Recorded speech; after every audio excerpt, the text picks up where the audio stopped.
as a group moving on into the next year, maybe the year even after that, what's the mindset of the whole group after just, winning DCI for, I believe, the first time for Carolina Crown, and then also getting the only perfect 20 brass score to date? What was the mindset going into the next year? The mindset was, we were perfect. Now we're going to do things that are harder than anybody's ever done. And that is what that 2014 show was. That show was so hard. The season was hard. All of the responsibilities that every single person had every single day was crazy. Like, if you were a member of our prop crew in the 2014 season, for all of you who are watching, shout out. If you were on that 2014 prop crew, you had time to do 3 things: sleep, drum corps, EPL. Your life is your life is EPL. Oh. Like, you wake up, you get breakfast, you unload the trucks and put 70 props on the field. Probably it was like 60 or 70. I don't remember the exact number, but it was it was up there. And it's not like any standard props. It's like, we have 4 trampolines. There's bass drums and timpanis, right? That you had just like around the field, all over the place. Oh, and then we also had those like metal racks with the the whole like for that little drum feature before the brass feature. Yep, all that. All of that too. You had to set that all up like every day. Every day. And it took about an hour and a half every day to unload the truck. Oh, that is a nightmare. Yeah. That's to unload the truck. It took a solid hour and 45 minutes to load the truck. How do you EPL if you have to do all that? How can you do it? So, like, I think a lot of what they did is, like, they would have friends bring them food. So, like, their EPL was, we have a meeting afterwards because we do a run through and then we meet on the 50 and we have a meeting. Yep. If you're on prop crew, don't come to the meeting. Just go. Yep. The first thing they do, that they go shower, and then they would go to the truck, and somebody would bring them food, and somebody would polish their instrument, and then they just didn't, like, the first time we ever did EPL at our spring training site. I feel like you had to practice that just in general. Like, you're just like, okay, we're going to practice how to EPL with this thing because we need to. And I don't think they realized how hard it was going to be to load it or store everything. So our first EPL was, I think, like 4.5 hours. And it was scheduled for 2 hours. It was scheduled to be a regular 2, we were leaving our spring training site, so we probably had an extra half. It was probably 2.5, something like that. But it took 4.5 hours to EPL. It took that long to figure out how they were going to load the truck. Yeah.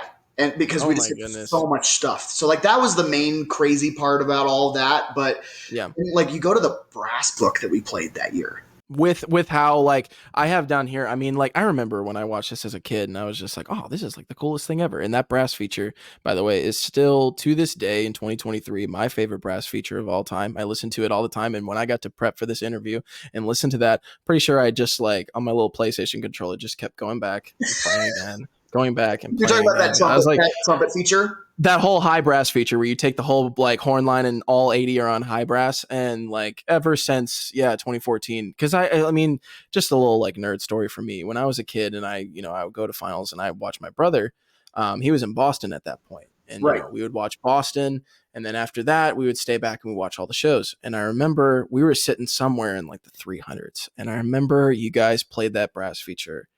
And I watched it all 3 nights in a row. It was crazy, but I got to watch it. And every single time without fail, when you hit the pop at the end, wherever I was sitting, why it's so cool to me is because, like, being a kid sitting in those stands and hearing how loud that crowd got around me. Like, when I got to watch it again, it's just goosebumps every single time because I can put myself as a kid back in the stands and feeling everyone just being like, oh my God, how did, like it was basically like, how did they just do that? It was just such shock of just, like, screaming just in shock. And I did the same thing. I was like, how did they just do that? That was like, how did they do that? The brass book was crazy hard, but then you add on the fact that visual, half the horn line had to learn 2 instruments. That too. How was that for you as a low brass guy? How was it for the low brass being adjusting? Like, how did you guys get adjusted to that? It was very hard. Yeah. I mean, I can't even imagine for the tubas, like, having to play on just a massive mouthpiece all the time. And then in one part of the show, you got this little tiny high brass. Take half of what you play on for the whole show. half might be being nice too. Like it's pretty significant. Like that was just crazy. And so like I do remember at the beginning of the season, like every single day we had to do 30 minutes of high brass fundamentals. And for the most of it, it was because like we split the horn line evenly, high brass, low brass. We were able to just pair up with somebody in the high brass, and we had like a high brass buddy who would teach us how to play trumpet, which was great. Especially, I mean, it's Crown, so all the trumpet players are like solid. They're amazing. they're crazy good. So like having somebody like that teach you how to play trumpet is pretty cool. And so we had to do that like 30 minutes every single day during that part of the season, and the sounds that we heard come out of people's instruments in spring training, it was like, we're trying to do this. We're going to do this. All right. I didn't really buy it for a while because I was like, this is hard, but is this like unnecessarily hard? Then we got to the end of the season and listening to us play it in like at finals, and you hear every note, and it's like, this is just why they are the way they are. Like they say we're going to do something that's never been done before, and then they just do it. And that's the secret. Like that's like. So there was just one day where it was just like, even though it had just been rough like, was there ever just a point where everybody got it? Or was it kind of just like, either way, we're going to keep doing this all season and you guys are going to have to hop on board? There was, I mean, Tony the fireman was very, very needed for that part of the show. If we're being honest. Absolutely. They cut some people off the boats, and that did a lot for cleaning up that part of the show. Absolutely. We got to the end to like around San Antonio, and we just decided like every single day we're going to hit this hard. Pretty much everybody, the way that it was written, there's 6 to 7 beats worth of notes. The last part of it was like 12 beats worth of notes and stuff like that. And it just gets passed on to the next group. So there's these pods, and every pod plays the same thing, but at different times. And so we cleaned it by playing it at the same time. Like, so like it was written as like we're all playing different things in the way that it sounded, but the way we cleaned it is we just would play it together every single day. And until every single brass player sounded the same doing that. Now you split the groups up again, and magically it's cleaner because we all are approaching it the same way now. And like that's what we did, and that's kind of how we got to a place where it was pretty damn good at the end of the season. The other part to talk about how hard that book was, every single thing I played in the opener, I was triple tonguing. Whoa. I was never not triple tonguing in that show. Oh my God. It was nuts. It like first thing you do, you play the loudest D flat in the history of DCI, but just and then the horn comes down.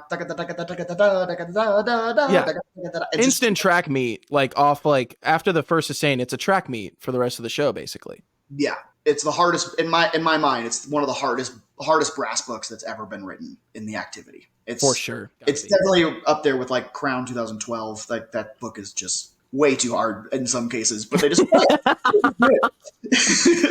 they just do it. It's great. So for you guys, you in 2013, you guys win the activity and everything, and you come back in 2014, and at the end of the season, you guys place in, I believe, 4th or 5th that year. 5th that year. So in your perspective, what do you feel like held you guys back that year in 2014? Was it just like we're trying to top last year and do the impossible, and it was just like the impossible meeting like reality, or what was that for you guys?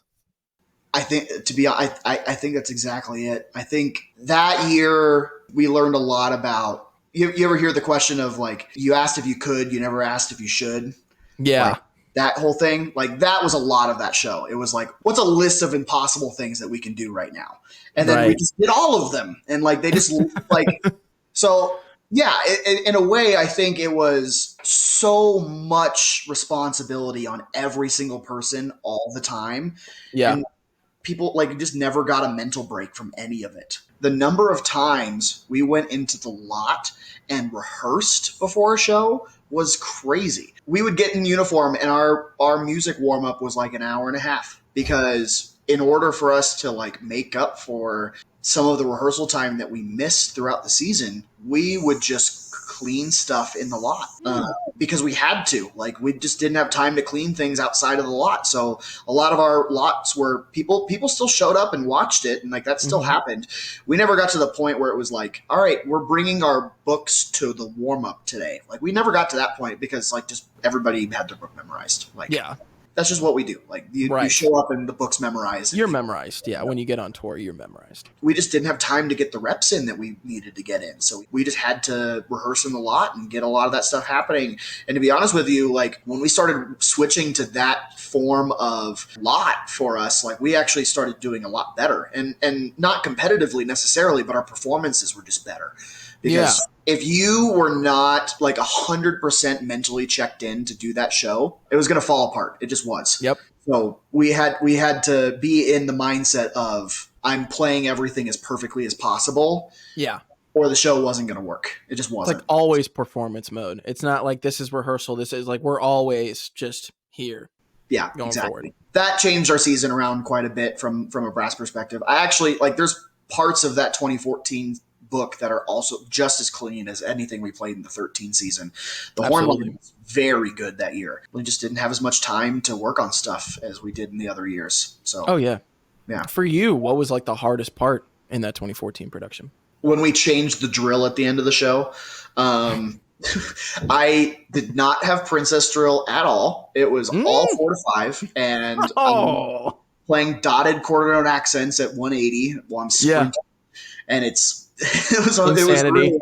And I always lost a lot of weight when I marched, just because I tended to be pretty heavy outside of the drum corps season, and then I would the drum corps season be significantly lighter than I was. But that year especially, when we changed the drill, I lost as much weight in the last 3 weeks of the season as I did the entire you did it for the whole season those last 3 weeks. Because it was so hard. It was like every time we did that chunk, I'm just gassed every time. Oh yeah. Where do you find a spot? Because there's always like, as you go through, you start tour, and then as you go through a summer, especially learning your show, you start to talk about parts where you find like recovery spots or spots where you can find places just to breathe and be like, we can recover. I watched the show back because I was like, oh man, the show is so cool. And then I watched it back. I'm like, this was a track meet the whole time. And I have a little note that I'm like, at 8 minutes in, we're still like chugging right along the same pace we were going in the beginning. So like, is there any spot for recovery? the ballad-ish.